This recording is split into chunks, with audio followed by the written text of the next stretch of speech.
Now it's time to read.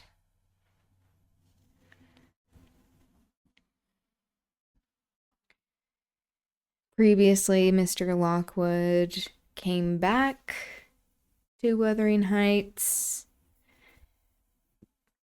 Excuse me. After he had been gone in town. And he finds that Catherine and Hareton are getting along, that Heathcliff had passed away. There's that. He hadn't heard about that. Nellie seems to be kind of in charge of the household. And I do have to say that there is more of this colonizer sensibility when considering that all is peaceful and as it should be when the property was kept in the family. It's like, call me crazy, but I don't think you find generational healing through incest. That's my opinion. But Gothic authors would disagree, apparently. So, I mean, all of these relationships are incestuous for the most part. But these cousins have finally found peace.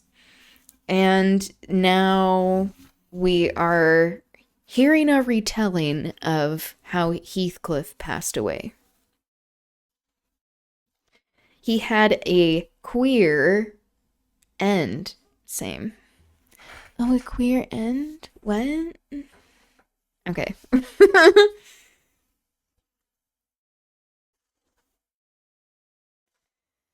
All right. So this is Nellie being a narrator again.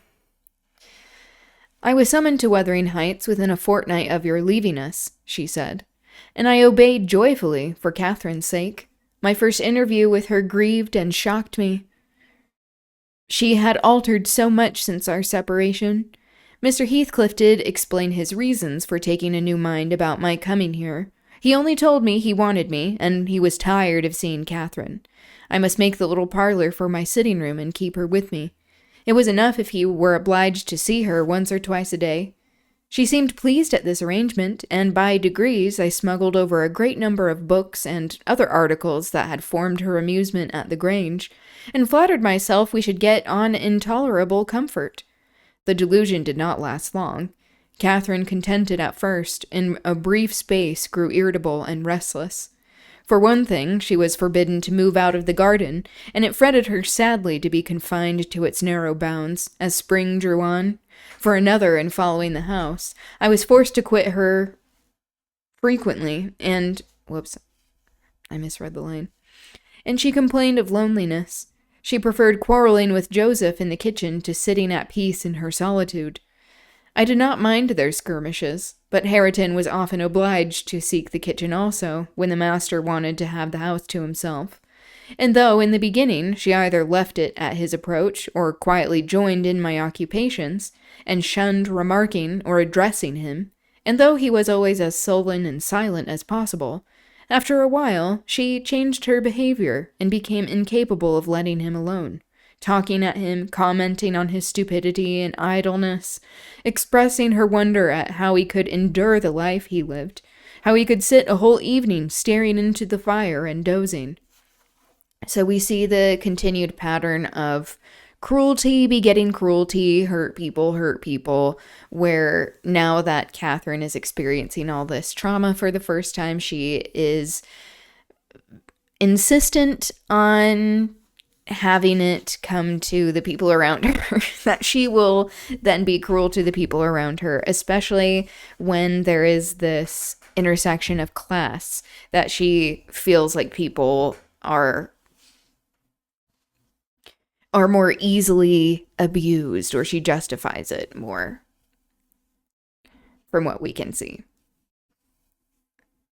He's just like a dog, is he not, Ellen? She once observed. Or a cart horse. He does his work, eats his food, and sleeps eternally. What a blank, dreary mind he must have. Do you ever dream, Hareton? And if you do, what is it about? But you can't speak to me. Then she looked at him, but he would neither open his mouth nor look again. He's perhaps dreaming now, she continued. He twitched his shoulder as Juno twitches hers. Ask him, Ellen. Mr. Hareton will ask the master to send you upstairs if you don't behave, I said. He had not only twitched his shoulder, but clenched his fist, as if tempted to use it. I know why Hareton never speaks when I am in the kitchen, she exclaimed on another occasion. He is afraid I shall laugh at him. Ellen, what do you think? He began to teach himself to read once, and because I laughed, he burned his books and dropped it. Was he not a fool? Were not you naughty? I answered. Answer me that.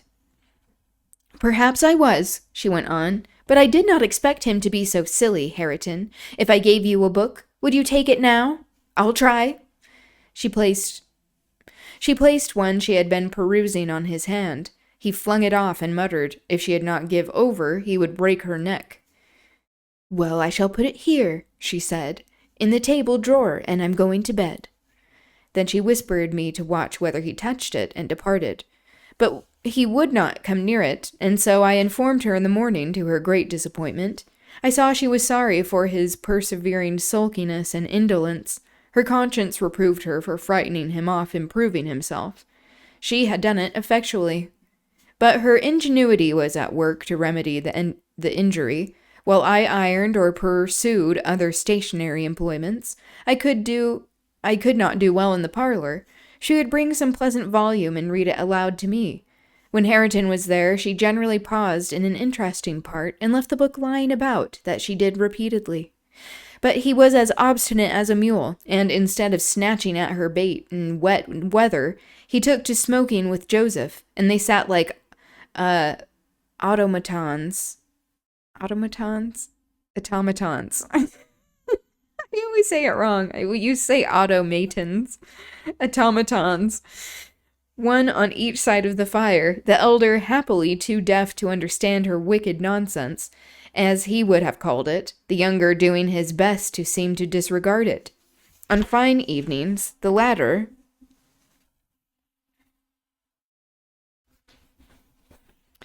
followed his shooting expeditions, and Catherine yawned and sighed, and teased me to talk to her, and ran off into the court or garden the moment I began. And as a last resource, cried and said she was tired of living, her life was useless. Mr. Heathcliff, who grew more and more disinclined to society, had almost banished Earnshaw out of his apartment. Owing to an accident at the commencement of March, he became for some days a fixture in the kitchen. His gun burst while out on the hills by himself. A splinter cut his arm, and he lost a good deal of blood before he could reach home. Oh, so this is how Heathcliff got injured. The consequence was that, perforce, he was condemned to the fireside and tranquillity till he made it up again. It suited Catherine to have him there. At any rate, it made her hate her room upstairs more than ever, and she would compel me to find out business below, that she might accompany me. On Easter Monday, Joseph went to Gimmerton Fair with some cattle, and in the afternoon I was busy getting up linen in the kitchen. Earnshaw sat, morose as usual, at the chimney corner, and my little mistress was beguiling an idle hour with drawing pictures on the window panes, varying her amusement by smothered bursts of song, and whispered ejaculations and quick glances of annoyance and impatience, which that meant like an exclamation during this time, in the direction of her cousin, who steadfastly smoked and looked into the grate. At a notice that I could do with her no longer, intercepting my light, she removed to the hearthstone. I bestowed little attention on her proceedings, but presently I heard her begin. I found out, Hareton, that I'm glad, that I should like you to be my cousin now, if you had not grown so cross to me, and so rough. Hareton returned no answer. Hareton! Hareton! Hareton! Do you hear? She continued. Get off with ye, he growled, an uncompromising gruffness. Let me take that pipe, she said, cautiously advancing her hand and abstracting it from his mouth. But before he could attempt to recover it, it was broken and behind the fire. She broke it? He swore at her and seized another. Stop, she cried. You must listen to me. You must listen to me first, and I can't speak while those clouds are floating in my face. Will you go to the devil, he exclaimed ferociously, and let me be? No, she persisted. I won't. I can't tell what to do to make you talk to me, and you are determined not to understand. When I call you stupid, I don't mean anything. I don't mean that I despise you. Come, you shall take notice of me. Hareton, you are my cousin, and you shall own me. Okay. Interesting choice of words. I shall have naught to do with you, and your mucky pride, and your damned mocking tricks, he answered. I'll go to hell, body and soul, before I look sideways after you again. Side out to gate, now this minute. We have a footnote. Get out of the way is side out the gate. Catherine frowned and retreated to the window seat, chewing her lip and endeavoring, by humming an eccentric tune, to conceal a growing tendency to sob. You should be friends with your cousin, Mr. Hareton, I interrupted, since she repents of her sauciness. Sauciness? It would do you a great deal of good. It would make you another man, to have her for a companion. A companion, he cried, when she hates me, and does not think me fit to wipe her shoon? Nay, if it made me a king, I'd not be scorned for seeking her good will any more. It is not I who hate you, it is you who hate me, wept Cathy, no longer disguising her trouble. You hate me as much as Mr. Heathcliff does, and more. You're a damned liar, began Earnshaw. Why have I made him angry? By taking your part, then, 100 times. And that when you sneered at and despised me? And go on plaguing me, and I'll step in yonder. You say you worried me out of the kitchen. I didn't know you took my part, she answered, drying her eyes. And I was miserable and bitter at everybody. But now I thank you, and beg you to forgive me. What can I do besides? She returned to the hearth and frankly extended her hand. He blackened and scowled like a thundercloud and kept his fists resolutely clenched, and his gaze fixed on the ground. Catherine, by instinct, must have divined it was obdurate perversity and not dislike that prompted this dogged conduct, for, after remaining an instant undecided, she stooped and impressed on his cheek a gentle kiss. Whoa, she's making moves. The little rogue thought I had not seen her, and drawing back, she took her former station by the window, quite demurely. I shook my head reprovingly, and then she blushed and whispered, Well, what should I have done, Ellen? He wouldn't shake my hand. He wouldn't shake hands, and he wouldn't look. I must show him some way that I like him, and that I want to be friends. Whether the kiss convinced Hareton, I cannot tell. He was very careful for some minutes that his face should not be seen, and when he did raise it, he was sadly puzzled where to turn his eyes. Catherine employed herself in wrapping a handsome book neatly in white paper, and having tied it with a bit of riband, and addressed it to Mr. Hareton Earnshaw, she desired me to be her ambassadress, and convey the present to its destined recipient. And tell him, if he'll take it, I'll come and teach him to read it right, she said. And if he refuse it, I'll go upstairs and never tease him again. I carried it and repeated the message, anxiously watched by my employer. Hareton would not open his fingers, so I laid it on his knee. He did not strike it off either. I returned to my work. Catherine leaned her head and arms on the table, till she heard the slight rustle of the covering being removed. Then she stole away and quietly seated herself beside her cousin. He trembled, and his face glowed. All his rudeness, all his surly harshness had deserted him. Ah, the written word that the colonizer brings. It will bring us society and civilization. Okay, he's excited about learning to read and learning in general. That's sweet. He could not summon courage at first to utter a syllable in reply to her questioning look and her murmured petition. Say you forgive me, Hareton. Do. You can make me so happy by speaking that little word. He muttered something inaudible. And you'll be my friend? Added Catherine interrogatively. Nay, you'll be ashamed of me every day of your life, he answered, and the more you know me, and I cannot bide it. And so you won't be my friend? She smiled, she said, smiling as sweet as honey and creeping close up. I overheard no further distinguishable talk, but on looking round again, I perceived two such radiant countenances bent over the page of the accepted book that I did not doubt the treaty had been ratified on both sides, and the enemies were thenceforth sworn allies. The work they studied was full of costly pictures, and those in their position had charm enough to keep them unmoved till Joseph came home. He, poor man, was perfectly aghast at the spectacle of Catherine seated on the same bench with Hareton Earnshaw, leaning her hand on his shoulder, and confounded at his favourite's endurance of her proximity. Yeah, because he likes Hareton. And he's like, you're a class traitor. It affected him too deeply to allow an observation on the subject that night. His emotion was only revealed by the immense sighs he drew as he solemnly spread his large Bible on the table and overlaid it with dirty banknotes from his pocketbook, the produce of the day's transactions. At length he summoned Hareton from his seat. Also, is Joseph queer? Then we found out that he and Zillah were off to adventures somewhere.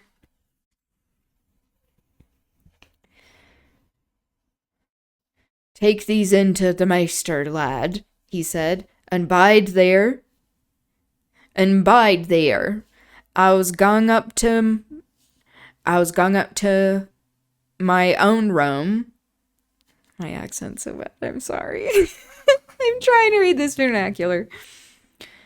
This hoyle's norther mensful, nor seemly for us. We mun side at, and search another. Come, Catherine, I said, we must side out too. I've done my ironing. Are you ready to go? It is not 8 o'clock, she answered, rising unwillingly. Hareton, I'll leave this book upon the chimney-piece, and I'll bring some more tomorrow. Only books that ye leave, I s'all take into the house, said Joseph. And it all be mitch if you find 'em again, so ye mind please yourself.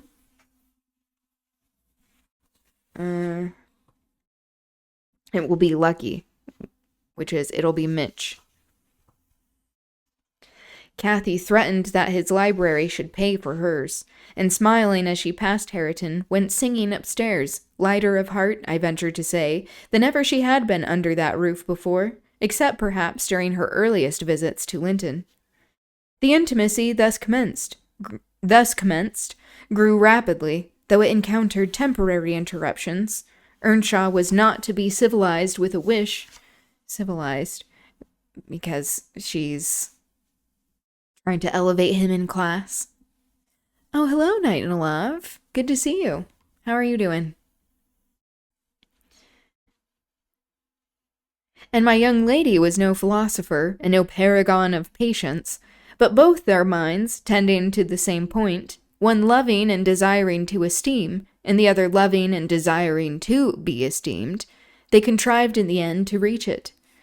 You see, Mr. Lockwood, it was easy to win Mrs. Heathcliff's heart, but now I'm glad you did not try. Yeah, tell him like it is, Nellie. The crown of all my wishes will be the union of those two. I shall envy no one on their wedding day. There won't be a happier woman than myself in England. That's the end of the chapter. So Nellie ends in the way that she wanted it to. I'm fine. What about you? I'm doing all right. Been just keeping on. In this world, there's a lot of bullshit and absurd nonsense happening. But what can you do? That's why I am saying that we need to have a global strike in addition to a national strike in the US. But yeah, Is there anything new with you?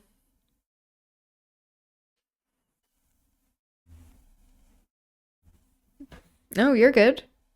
No worries at all. Hi, bud. Hello. Oh, he came in. I do less of geopolitics.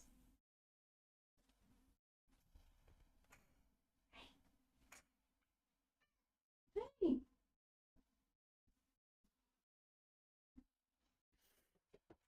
Can see him. Oh, there he is. I'm starting GeoGuessr. Oh, that's fun. I've seen people do that. I'm not that great at it.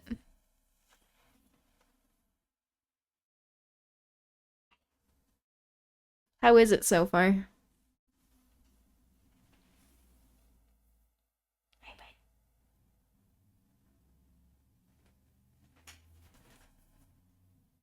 Hmm?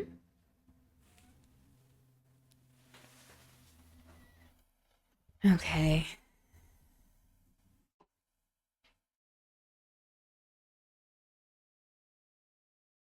Not insane neither.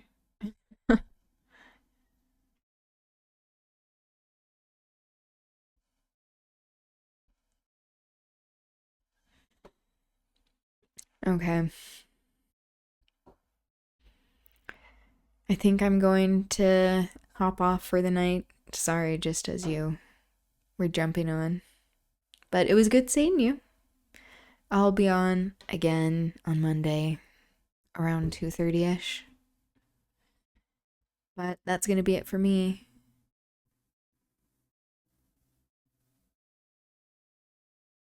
I'm okay, but better on the actual game than the free version of it. Interesting.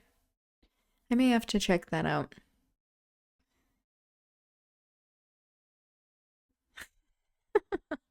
I'm not great with geography, so I don't know how I would do. I don't think I would do super well. All right. Have a good rest of your day, evening, and I will see you soon. Okay, bye.